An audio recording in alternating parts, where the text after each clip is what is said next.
Cool, everyone. Thanks for joining us. If you have a question, please use the raise hand feature.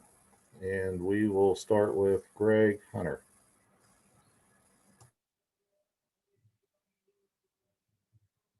You're muted, Greg. Sorry. I'm sorry. A little slow on the draw. Road trip to Iowa State, starting on, second games against teams. What did you see out of them the first time around, and have they changed anything second time around? Well, I think the only thing they've changed is kind of what everybody's changed. They got hit with the COVID-19 thing like everybody else did, and so they've played with a shortage of players. I think they're back to full strength now.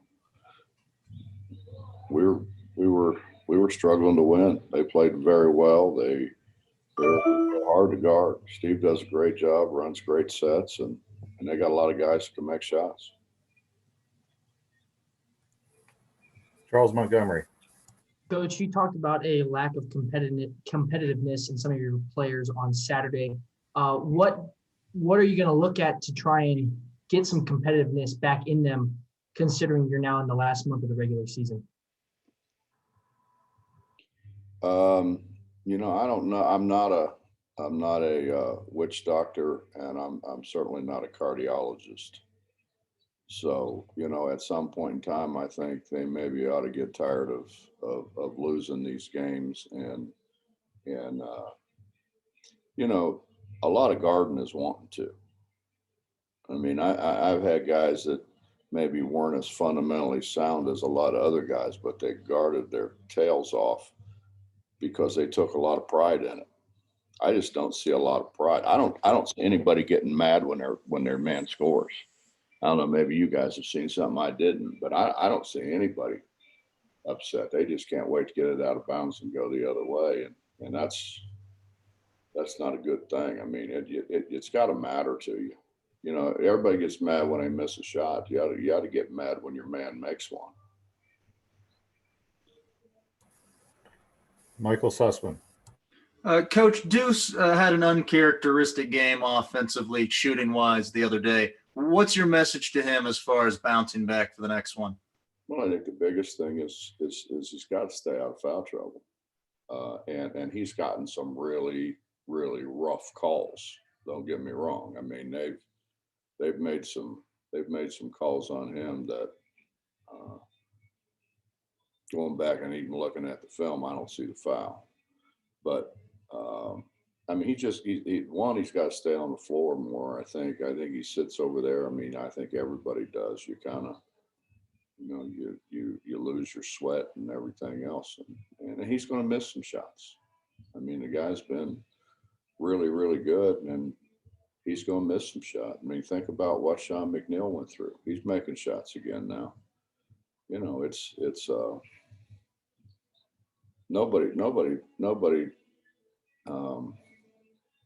nobody makes shots as consistently as certainly we would like. Coach, a question from Bob Herzl. You've had 4 games with Jordan McCabe at the point for 15 or more minutes. How do you feel that is working out, and do you expect it to continue?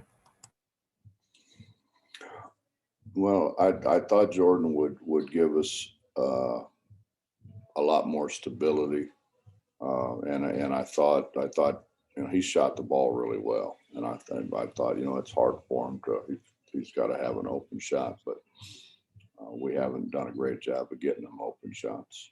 But I mean, I think Jordan's been fine. I wasn't as pleased with his aggression the last game as I needed to be, but I'm sure he'll respond from that. He wants to play. Justin Jackson. Hey, Coach, I almost hate asking this question because it's obviously looking ahead a little bit, but Why are you then? I don't know. Just I'm interested in your opinion. Oh, okay. Obviously, after this game, it is quite a gauntlet, and I was kind of like looking back at even at some of those old Big East schedules, and I don't know if you guys are have ever gone through anything about what you guys are going to go through after this game. Is there any way at all other than just mention it to the guys to get them ready for this schedule coming up?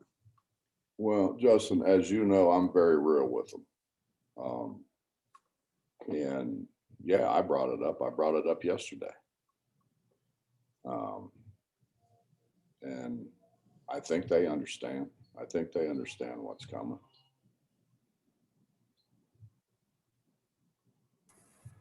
Ethan Bach.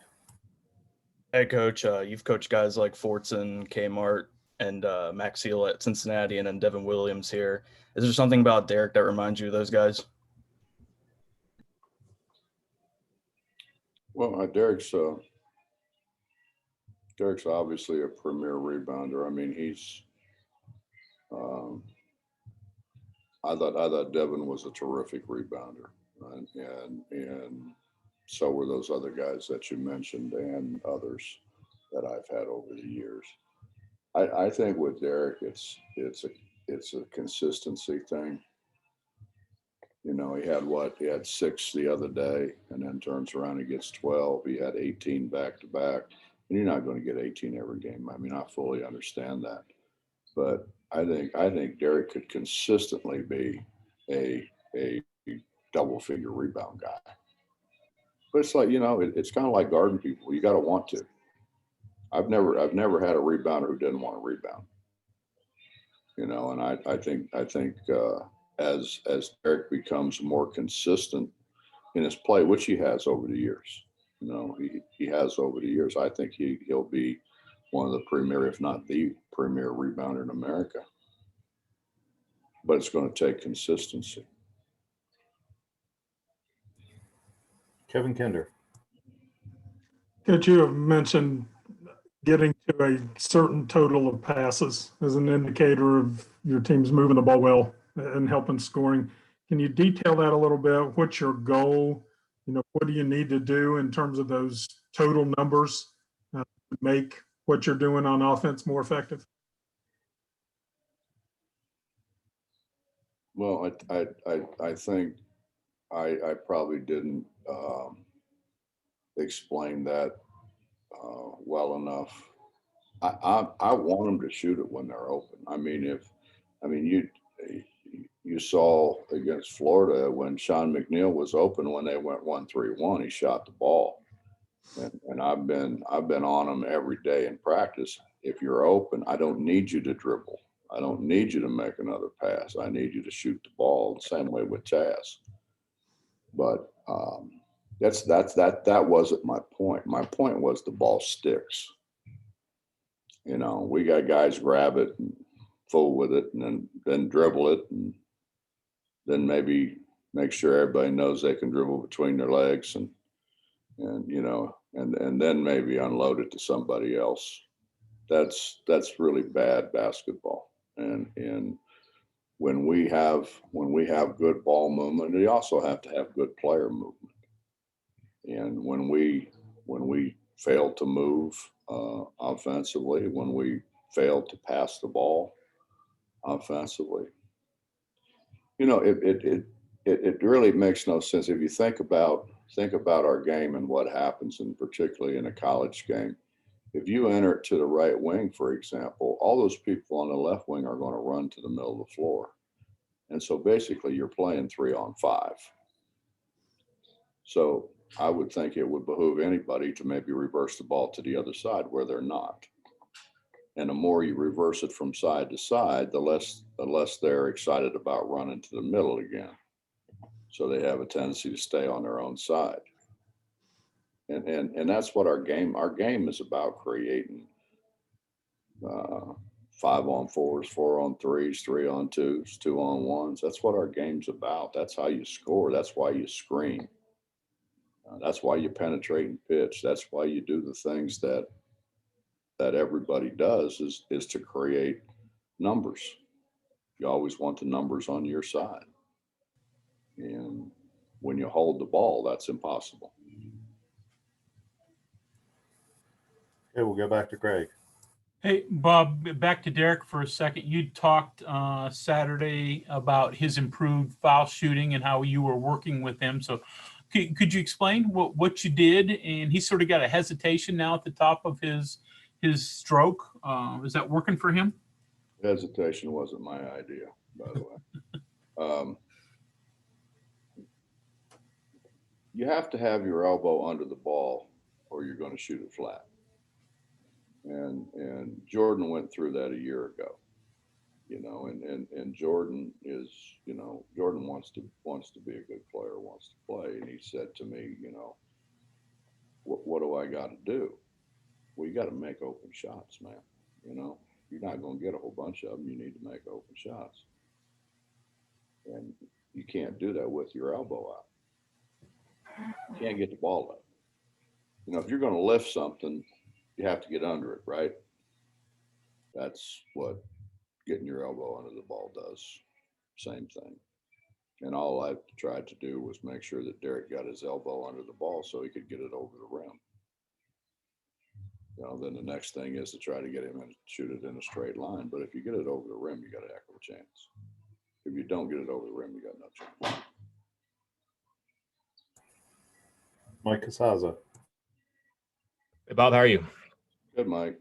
I have two for you, if you don't mind. The first one is kind of a small thing, but the technical on the player who wasn't in the scorebook for Florida. Mm-hmm. How'd you catch that? I didn't. I think that came from the scorers table. All right, so it wasn't your bench or somebody there that's just keeping track of things? I figured not you. It might have been an assistant or a GA or somebody, but. Well, I think what happened was he scored and he wasn't in the book to put anything in the book for. Okay. That's how they. I don't think anybody picked it up until he scored. Hell, if he wouldn't have scored, he could have got by with it the whole game. Or if he had scored at Florida, he could have gotten by with it too. Probably. Okay. And secondly, Gabe's just in a weird spot now because you're shorter now than you were before without the two bigs that you used to have. And I don't know if you don't want to play the two big guys together as much or if you can't play them together as much, but you have been. And is there a different time and place for him? Mike, which two are you talking? Are you talking about Derrick and Gabe? Yeah, just don't know if it changes with him about what you want to do and what you can do with him anymore versus what maybe the first 10 games. Well, I think it was pretty much the same the first two games, other than we started Oscar, but Gabe came in for either Derrick or Oscar, one of the two. So he played with another big, really the whole first semester. And you can do that now. I mean, you had been, but do you feel as secure doing that because there's no other guys there in case there's foul trouble or anything like that? And well, Mike, understand there's a lot of variables. One being we're coming off of COVID-19 and guys not doing anything for 14 days. That's been an issue conditioning wise. And I thought we were so much fresher when we could sub. And we wanted to like going to Kansas State, we fully planned. We didn't know whether we were going to have Derrick or not. So we fully planned on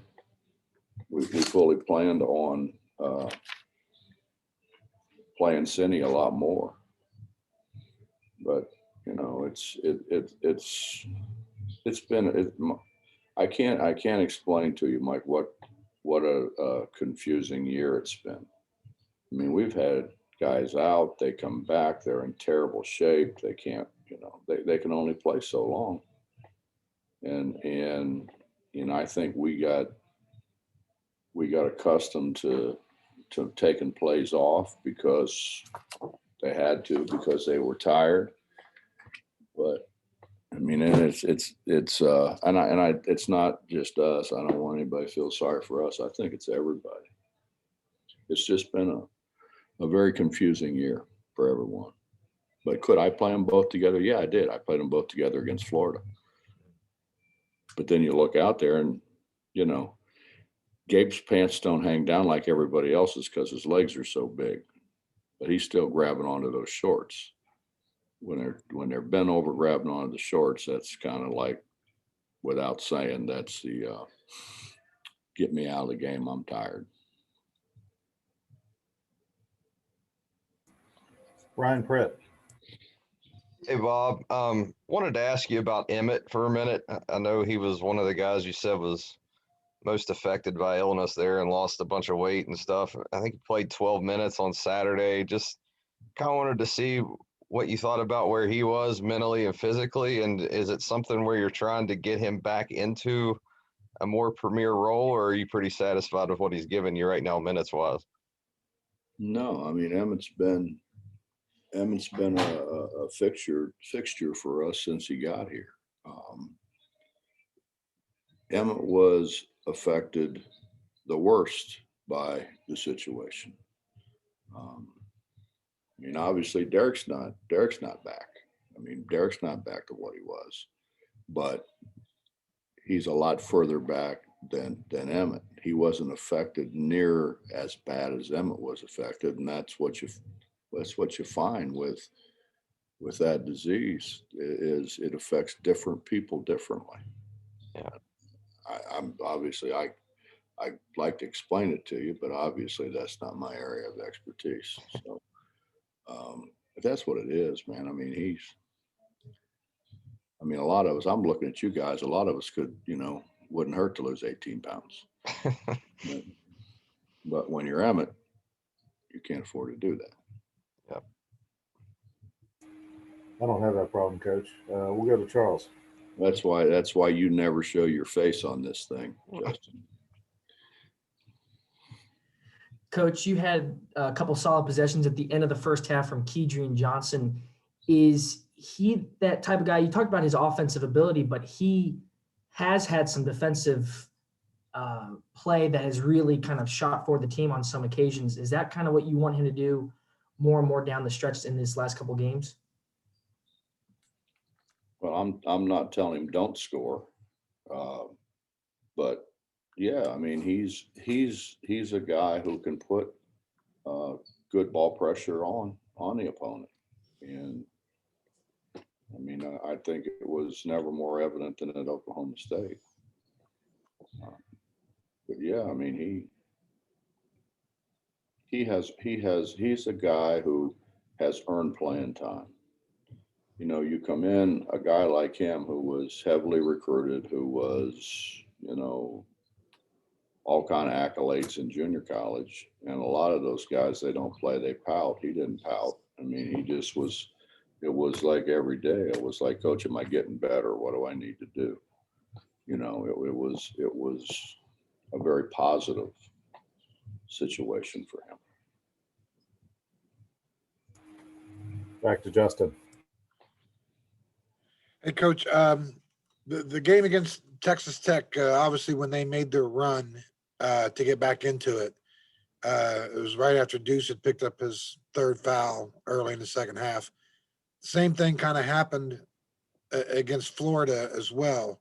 They kind of made their run with Deuce off the floor. So, obviously what Deuce gives you guys offensively is very well noted, but what does he give you defensively, and how much does it hurt on that end of the floor when he's not out there? Well, our guards by and large aren't very big, and he gives us a little bit more size. He gives us more athleticism, and he's a guy who makes plays defensively. I mean, he's got great anticipation and makes a lot of plays defensively. So he just doesn't help us on the offensive end. He helps us on the defensive end as well. He's not afraid to dive on the floor. Last question, Coach, from Keenan Cummings. Hey, Bob, I know you wanted to bring along City kind of slower, but where is he at right now with his development, and where does he have to get better to kind of be where you want him to be? Well, I would kind of compare. You ever go to the zoo and see the young giraffes? When my kids were young, we'd go to Cincinnati Zoo, and you know, they walk, but they kind of wobbled. I think that's kind of where Cindy is, you know, and he's playing every day against a 260-pound guy, you know. I mean, it's in Gabe Snow, you know, Gabe Snow, he's not twiggy. So he gets knocked around pretty good, which is good for him. But he's got to learn to play with a lower base, you know, so that he doesn't get moved as much. The guy is an extremely, extremely bright guy. He speaks 6 different languages, and they're not all of African. I mean, he speaks French, he speaks Spanish. He's a very, very intelligent guy. So he picks things up fast. It's just, it's one thing to know him. It's another thing to do them. And what we're trying to do is transition into the do it stage now. From the, okay, I know, coach, I know. Yeah, I know, you know, then do it. You know it, but you're not doing it. And that, you know, that's neuromuscular integration, guys. Train your muscles. Coach, I think that's it. Appreciate your time today. Always a pleasure with these guys, Mess. I tell you, I want to get Justin to show his face though before the season's over with. Next week, Coach. Next week. All right, I'm counting on it. Thanks, everyone. We'll put media information out in regards to Iowa State tomorrow for the post game and whatnot. So thanks, everyone, for calling in. Have a good day.